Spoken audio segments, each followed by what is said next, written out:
Price அலோல். தினமொரு தியானத்தின் மூலமாய் உங்களோடும் என்னோடும் பேசுகிற கர்த்தருடைய வார்த்தையை இன்றைக்கு தியானிக்கலாம். டிசம்பர் மாதத்தினுடைய முதல் நாளிலே 2 நாளாகமம் புஸ்தகம் 32ஆம் அதிகாரம் 8ஆம் வசனம் இப்படியாய் சொல்கிறது, அவனோடு இருக்கிறது மாம்ச புயம், நமக்கு துணை நின்று நம்முடைய யுத்தங்களை நடத்த நம்மோடு இருக்கிறவர் நம்முடைய தேவனாகிய கர்த்தர் தானே என்று சொல்லி அவர்களை தேற்றினான். யூதாவின் ராஜாவாகிய எசேக்கியா சொன்ன இந்த வார்த்தைகளின் மேல் ஜனங்கள் நம்பிக்கை வைத்தார்கள். பிரியமான தேவனுடைய பிள்ளைகளே, அசிரிய ராஜாவாகிய சனகரிப்பு வந்து எருசலேமுக்கு விரோதமாய், யூதாவுக்கு விரோதமாய் யுத்தம் செய்ய, எசேக்கியா ராஜாவுக்கு விரோதமாய் யுத்தம் செய்யும்படி அவன் எத்தனம் பண்ணி கொண்டிருக்கும் பொழுது, கர்த்தரை முழு நம்பிக்கையாய் தன் உள்ளத்திலே வைத்த எசேக்கியா அவனுடைய ஜனங்களும் கர்த்தரை நம்பினார்கள். நடந்து முடிந்த நிகழ்ச்சி என்ன அப்படின்னு பார்க்கும் பொழுது, கர்த்தருடைய தூதன் தோன்றி அந்த யுத்தத்திலே வெற்றியை தந்தான் எசேக்கியாவுக்கும் அவனுடைய ஜனங்களுக்கும். பிள்ளைகளே, இந்த வேத வசனம் உங்களுக்கும் எனக்கும் இந்த டிசம்பர் மாதத்திலே சொல்லி முடிக்கிறது என்ன? இந்த வருஷத்தினுடைய கடைசி மாதத்திலே சொல்லி முடிக்கிறது என்ன?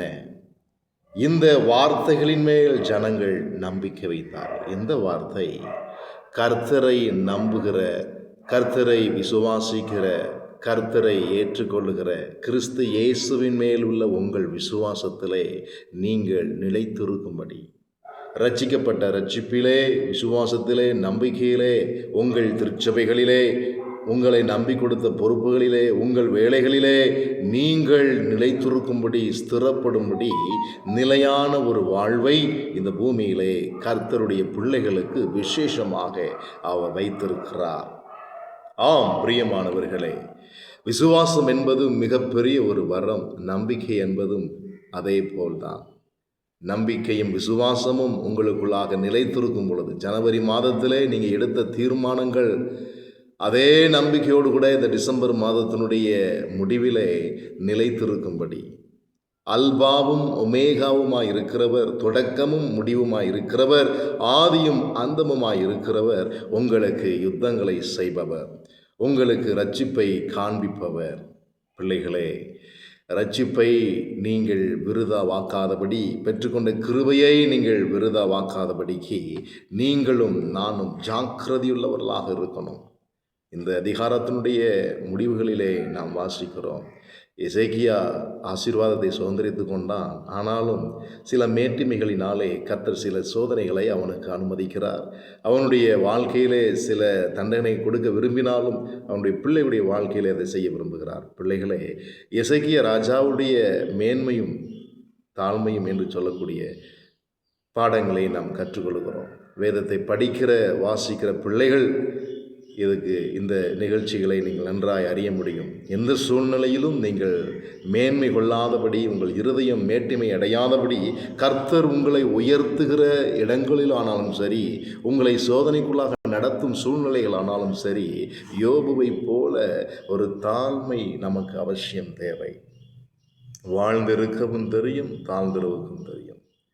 அவர் என்னை என்ன செய்தாலும் நன்மைக்காகத்தான் நடத்துவார் என்கிற நம்பிக்கை உங்களுக்கு அவசியம் தேவை.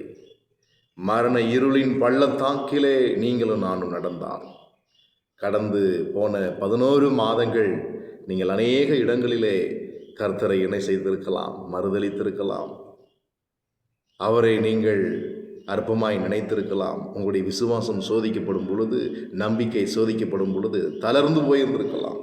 வேதம் அதைத்தான் கற்றுக் கொடுத்து, திடன்கொள். ஜனங்கள் கர்த்தருடைய வார்த்தையின் மீது நம்பிக்கை வைத்தார்கள். எசேக்கியா சொல்லி தேற்றுகிறான், நமக்கு விரோதமாக யுத்தம் வரப்போகிறது. அசிரிய ராஜா சனகரிப்பு வந்து நம்மளை யுத்தம் செஞ்சு மேற்கொள்ள நினைக்கிறான்.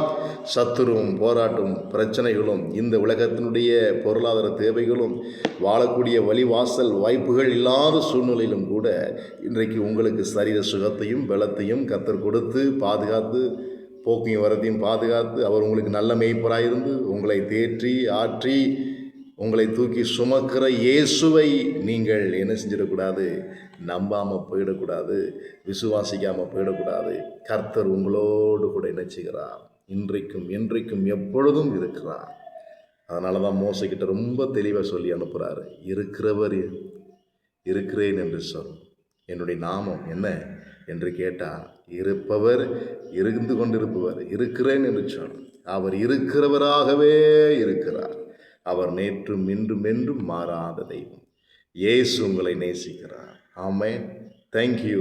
God bless you all. Amen.